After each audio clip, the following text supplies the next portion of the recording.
Hello, adventurers, and welcome to a special recap episode of Adventure AI. Whether you're a seasoned player or new to tabletop RPGs, this episode offers insights and inspiration for your own quests. Join us as we dive into the highlights and challenges of the one-shot, sharing our favorite moments and the unexpected twists that kept us on our toes. We'll also explore how Quest Portal enhanced our adventure, providing the tools and features that brought our story to life. Let's unravel the magic behind the scenes. Ho, ho, ho! Let's recap this thing. All right. Thanks for coming, everybody. This is the recap episode for season 11 of Adventure AI, the Unraveler's Night or something like that. The Unraveling Night. I can't remember exactly what it was. That's what it is. Unraveling Night. Let's get into it. Guys, this is, again, sponsored episode. Our first time for a lot of us ever using Quest Portal. And I think a lot of the recap we're going to do tonight is going to be focused on Quest Portal. Yes. And what we enjoyed about it and whatnot. Yeah. And I think that any sort of like feedback, even still, yes, we're sponsored, but nobody told us we couldn't be honest about kind of our feedback. So, definitely want to talk about the positives first. For me, the AI built into Quest Portal. So I used it, created Lore Keeper Lumen, who ended up being the voice of our podcast this time around. Very much tied into, I think, it definitely feels like it's a ChatGPT kind of back end. So the kind of experiences you have with ChatGPT, you would probably get.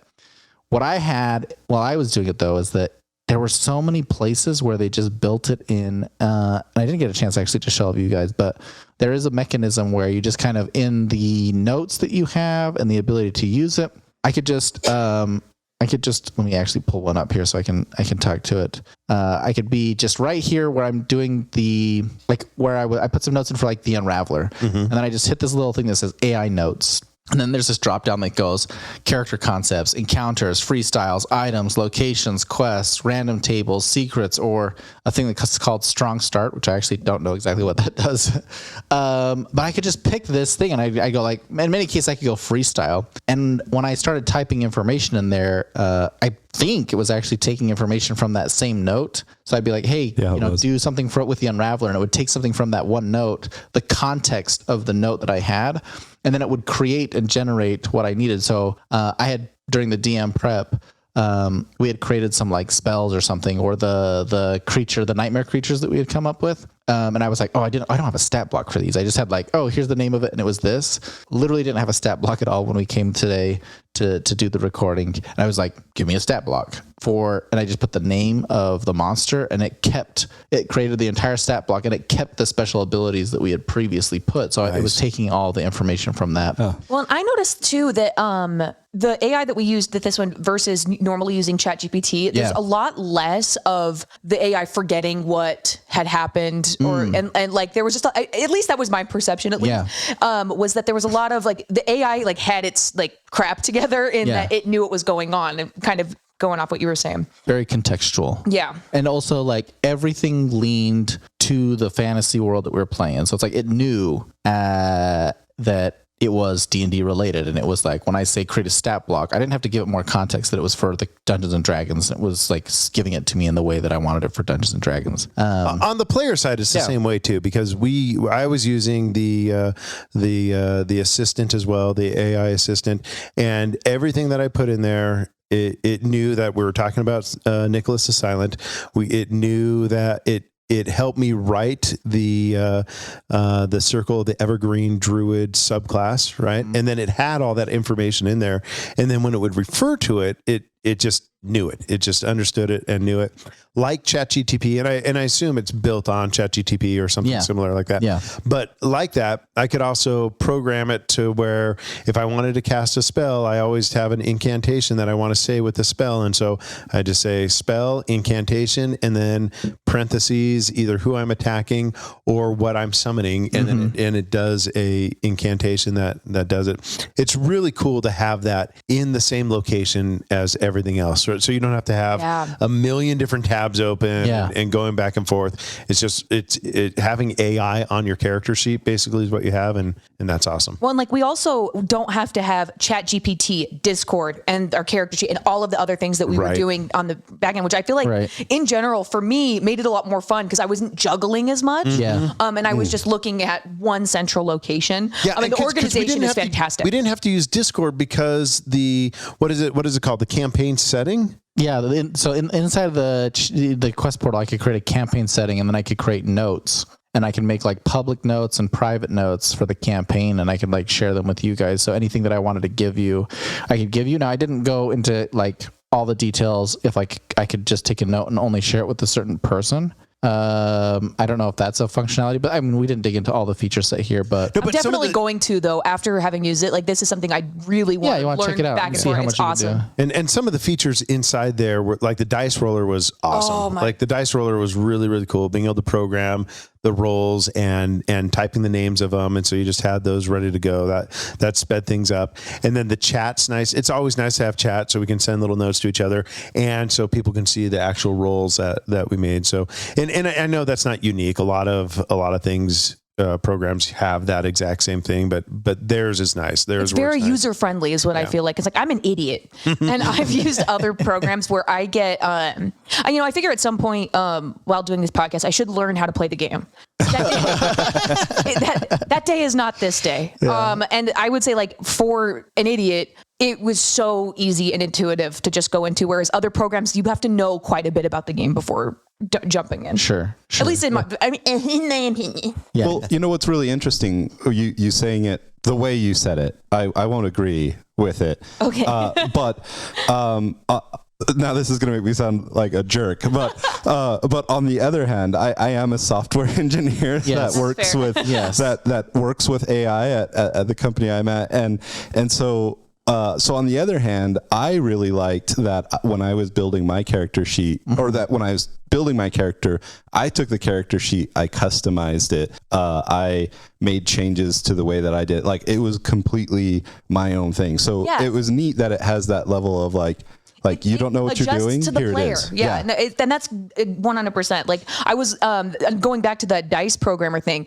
Ross had a totally different way that he had planned that out. Whereas like I was just like, and I was like, this is the best thing I've ever seen because it was so easy and I didn't have to. And so like it is very customizable too, which is super cool. That was cool to actually go and see how all of us built our characters differently within the program and however we liked it built, which is nice. Yeah. I'm going to say my favorite thing about and this isn't even had nothing to do with the gameplay or anything like that. My favorite thing is the avatar generator. Right? Oh yeah. That's cool. Because it's sometimes when you're on Midjourney or other things and you're trying to get a character, right? It's hard for it to come up with a character, but this is built in a way that it knows that you're looking for a D&D character avatar. Yeah. Right. Yeah. You should have seen Facebook AI try to make two kobolds in a trench coat. Right.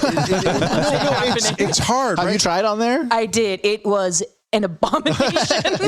Yeah. But on this one, it's so easy to use, and you set the settings of fantasy, future, modern, whatever, so it can work with a bunch of stuff. It gives you a bunch of different species to choose from, so you don't have to describe it all weird. You can do feminine, masculine, neutral, or others for gender, and then you get to pick styles like digital, anime, comic, drawing, or film. I like the anime one. I thought it looked the coolest. One of the things that I'll give you some advice if you ever use it is I like my avatars to be full body. And its default is to do like a bust, focused right on the top there. And so in my description, because you'd write a description as well, I'd always have to describe the boots. Right. And then it would create a full body. Oh, interesting. So if you want a full body, describe the boots and you'll get a better chance of getting a full body in there. But I like to have those images in front of me as I'm acting and playing the part. It helps me connect with the character more than just in my mind, right? I like to visually see it and do that. And so that was fun for me to play with that. And I played for it for hours and then took some of my other D&D characters and made art for them as well and did stuff. That's awesome. Yeah. Yeah, I have a few Baldur's Gate 3 saves. I'm like, I think I'm going to go. One of the things that you guys mentioned that I would like to talk about just a little bit, and this is going to get into a nerdy realm, but on Quest Portal, I did a little research on them, and one of the things that they're talking about, which is really big in AI right now, is retrieval augmented generation, which is Maddie and I are like, it's fine. The technical folks who are listening, adults are talking. There might be a few technical. I'll keep it brief.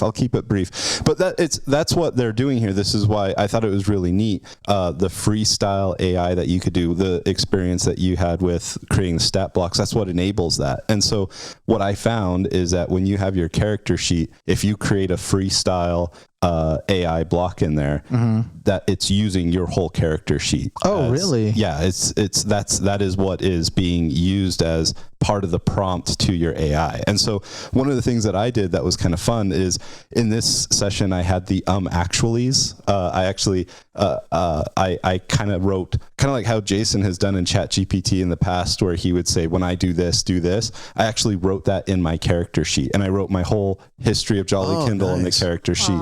And then I said, and when I type actually, I want you to give me a creepy Christmas fact about whatever I say, actually this.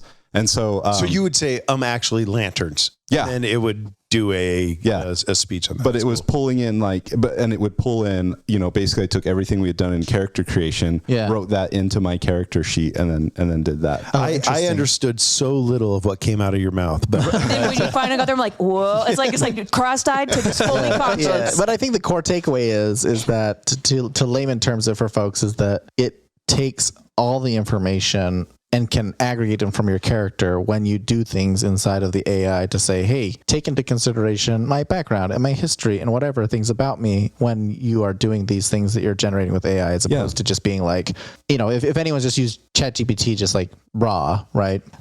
You always have to, you feel like you always have to for each thread, you have to first tell it, here's the context and here's what I'm doing and here's this and that, if you want to get really specific, especially within the context of Dungeons and Dragons. Yeah.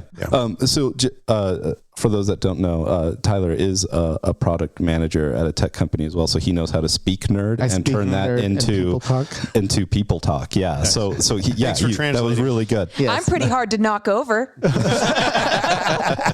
There's a whole bunch of other features in here. I also like the character generation thing. I did not know that was the case with the taking all of the character information when it was generating it.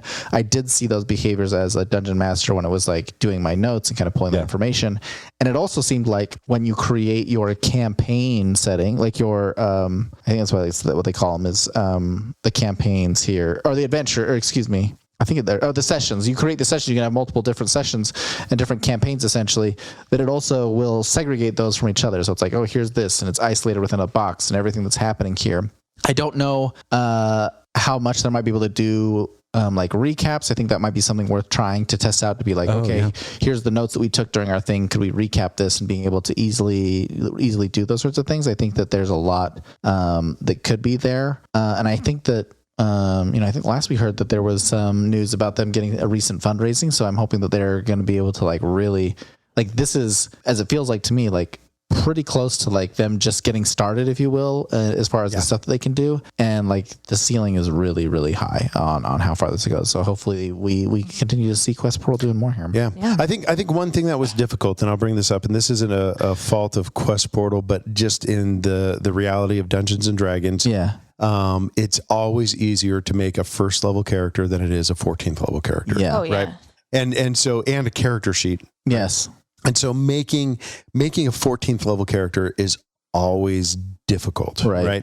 And in this, learning a new program, figuring out how it works, I would recommend anybody who wants to do Quest Portal, start with a level, start at a lower level, or at least level 3, a 3 or 1 or 2 or whatever. But a lower level character is going to be easier to build, and I think it'd be cool to see how Quest Portal does over a long-term campaign, where it really gets us to know your characters a little bit. I think one thing that I would do is, after I finish a session like this, if we're going to play it again on this, I would probably write a recap of what happened and just send it to the assistant, so it would kind of know the story a little bit as well and do that. So the one player note taker. It's send those my way.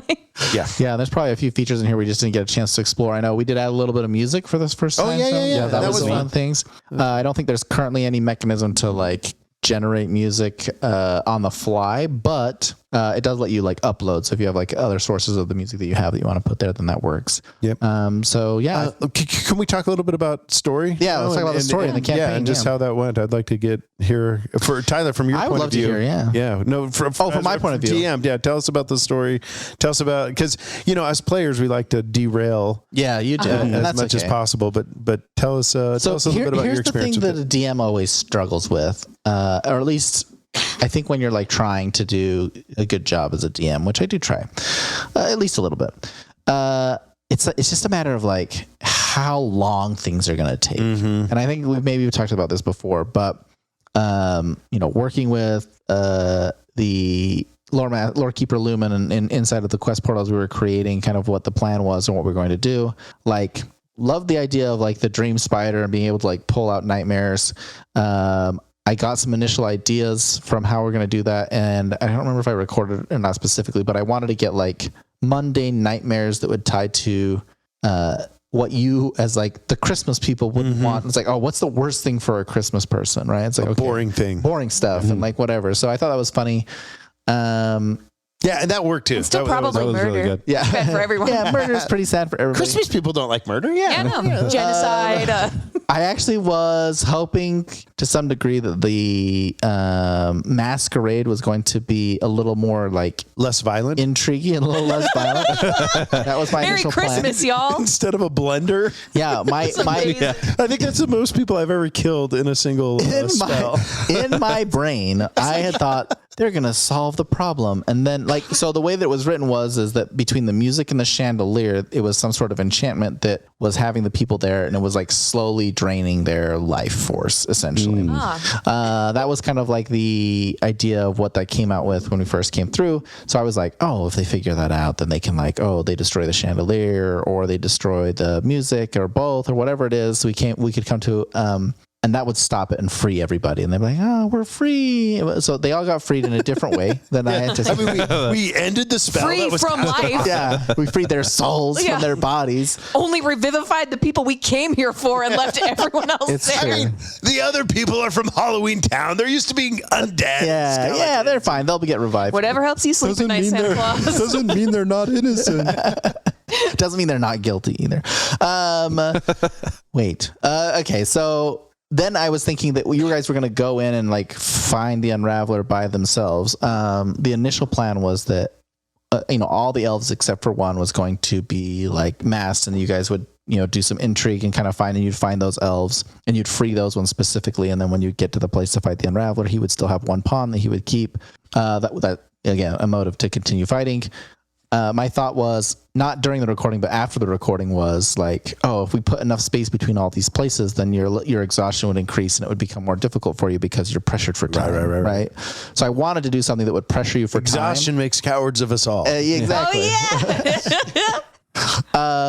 And then I found out it's only on ability checks, and I totally should have slit that dude's throat. Yes, totally should have. So when I was working with AI, like doing like the trick or treat kind of theme, we came to, and I really liked the idea, and the way it played out didn't quite go to where I wanted to. So that was more of me maybe not spending as much time honing the trick or treat combat to where it would have been more streamlined. But what we had come to was essentially every turn he was going to alternate between tricks and treats, which I think we still kind of did. Yeah, we did that. I think you got that. But I had more. There was only 3 turns. Yeah, but that's the thing. Is like it wasn't quite long enough. So when we think about how long things are going to take, like we needed to do it fast so we'd have time to revivify the. Yeah, but there's also a balance, right? Like how long you drag combat out is like, which just a peek behind the curtain too. When we do a podcast, sometimes you have to shorten everything, right? Yeah. And really, you should do that at home as well. If you see anything dragging at any point, don't. Yeah.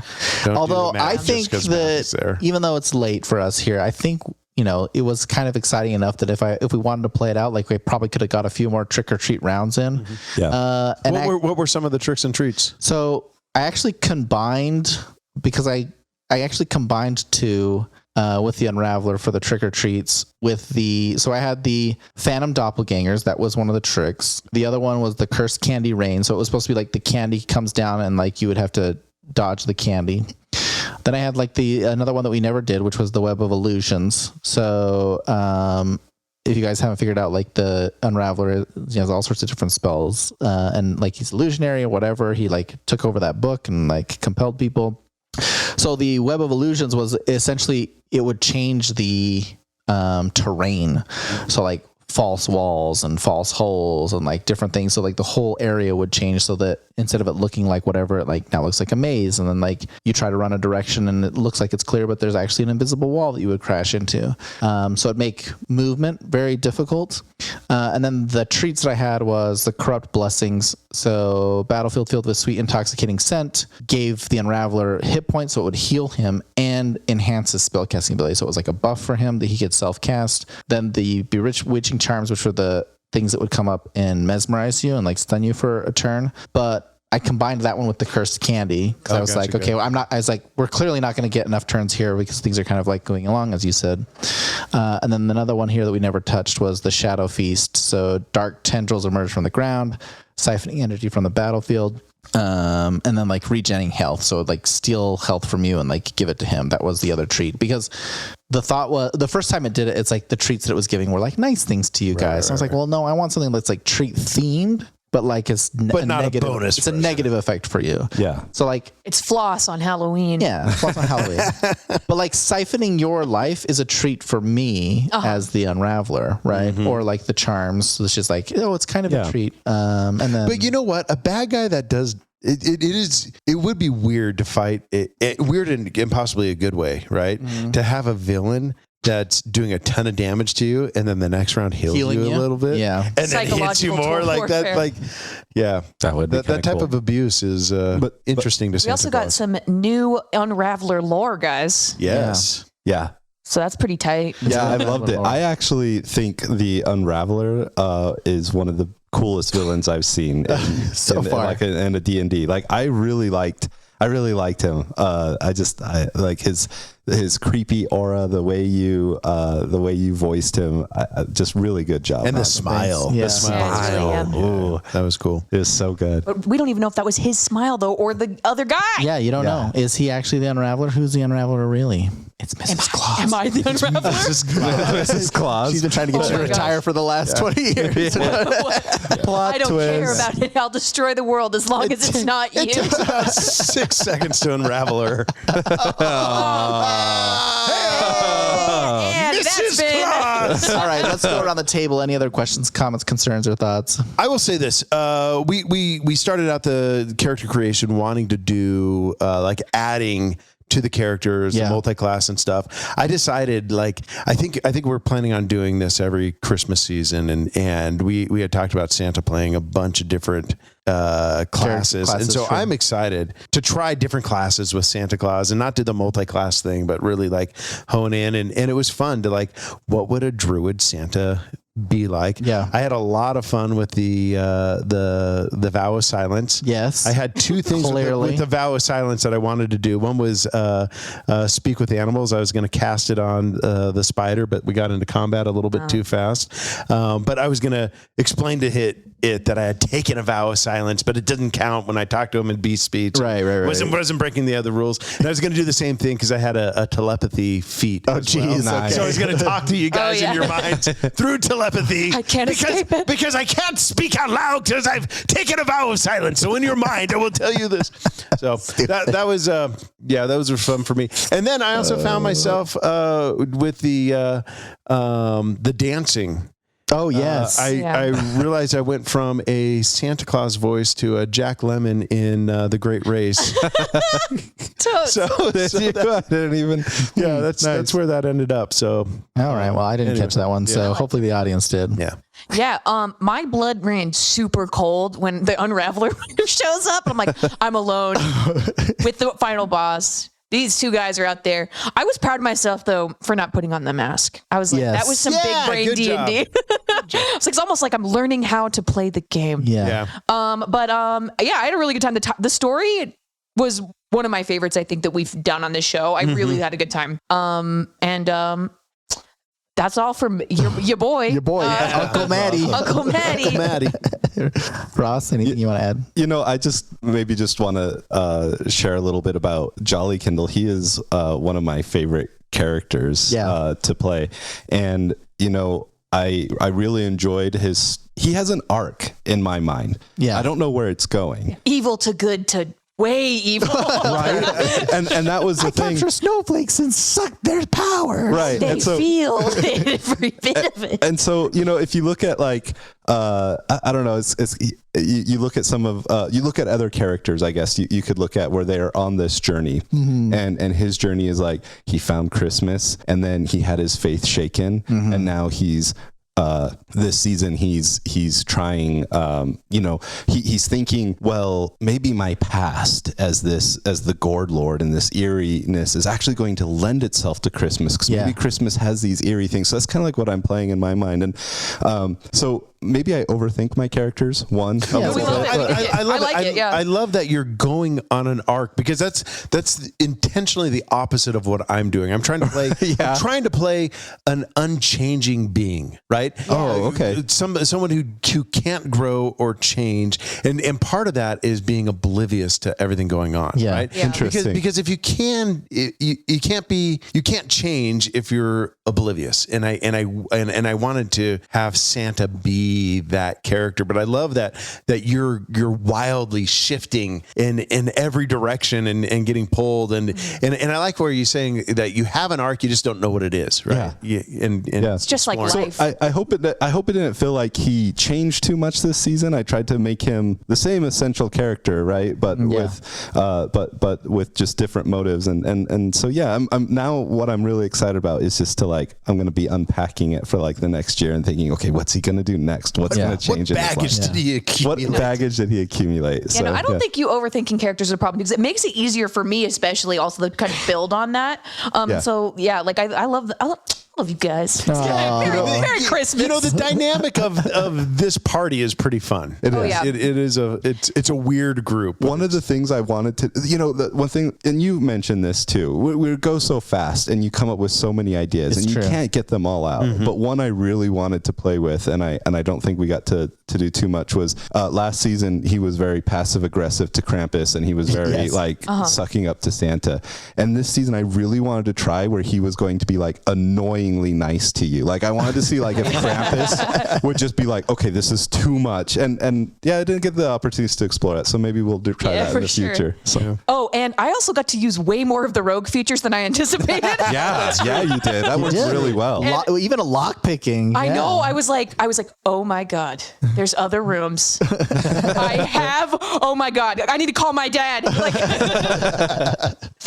All right. And then last things from me was I enjoyed revisiting the characters. I don't know, obviously Jason and I are going to talk about it, but I don't know if we're going to continue visiting more than these characters. I think there's still a lot of fun to be had and lots of new characters for us to create. But I do love the Christmas that we have kind of going on here. Yeah. So we'll see what we go into for the next season. We go into season 12, beginning of next year. I think we'll see. Hopefully we can squeeze stuff in. I know, unlike the last one where we recorded and then released it after the holidays, we are actually recording these before the holidays, which means this one might be after the holidays. But the point is that this one might be after the holidays. But the point is that we have to find the time between the actual holidays like Thanksgiving and Christmas as we record. But it's not even Thanksgiving for us. It's not even Thanksgiving technically right now. Before. But we appreciate all your help as listeners. Again, feel free to share,